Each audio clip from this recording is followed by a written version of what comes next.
at star-studded ang baptism at first birthday celebration ng anak ni Richard Gutierrez at Sara Labati na si Zion na ginanap last Sunday sa Wakwak Country Club. It's a big day.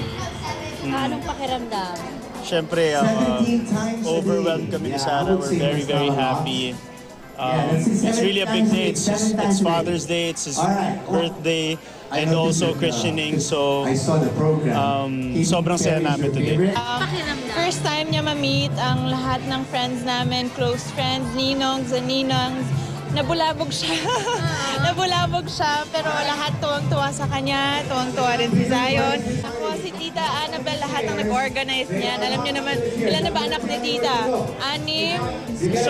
So alam na niya kung anong ginagawa niya. Hinayaan na namin siya ni Shard na mag-organize with konting tulong na lang from Shard and I. Ngunit tila napahira ng kontrobersya ang naturang okasyon. Last June 16, naglabas ng kanyang salubin ang ina ni Sara na si Esther Labati sa kanyang Instagram account na may handle na Esther Labati.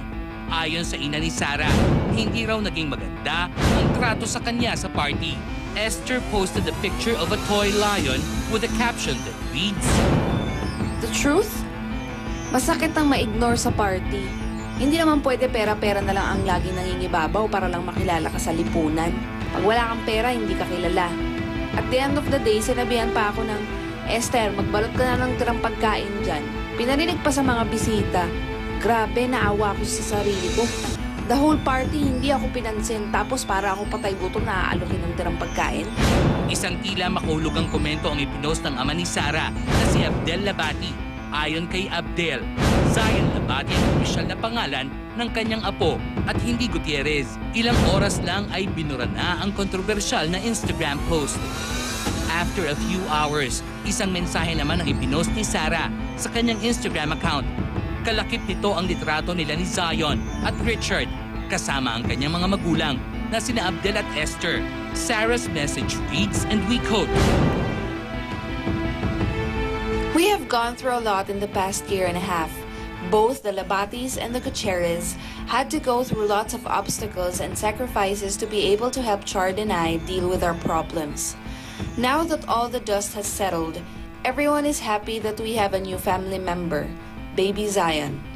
Like any other family, we have misunderstandings, but we will settle this internally and we will move forward.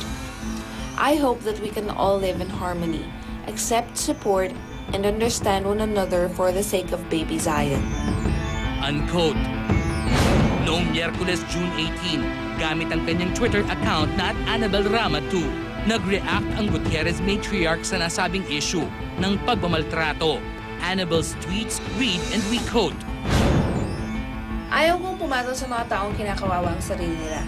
Basta ako, I won't allow myself to be kawawa. Move on, forget the past. Kung ako pa sa'yo, laruin mo na lang si Zion para mawala ang negative vibe sa katawan mo."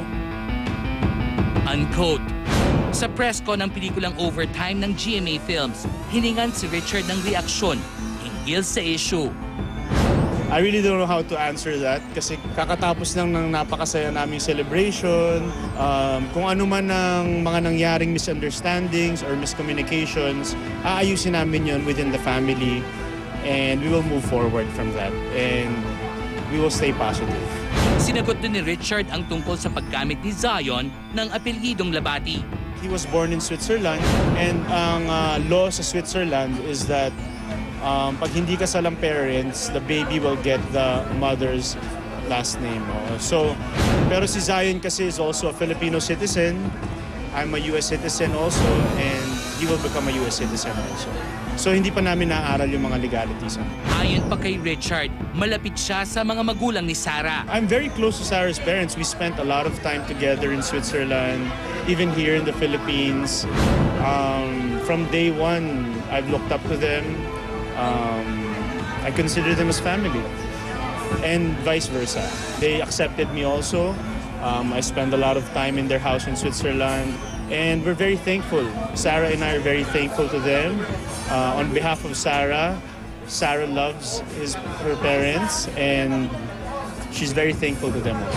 Ngunit hanggang kahapon Biyernes ay patuloy pa rin si Ginang Labati sa pagbuhos ng emosyon sa kanyang Instagram account. patungkol sa pagtrato sa kanya bilang lola ni Baby Zion. Ilang larawan ng apo ang kanyang ipinost, kalakip ang ilang makahulugang captions. Some of them read and we quote, From Switzerland to LA, kami lang lagi maglola sa hirap, pero ano tong nangyari na to? Kahit saan kami pumunta para kaming TNT. Sa Italy, ito kami tatlo lagi ang magkasama. So nasan kami ngayon? Baliwala na. unquote.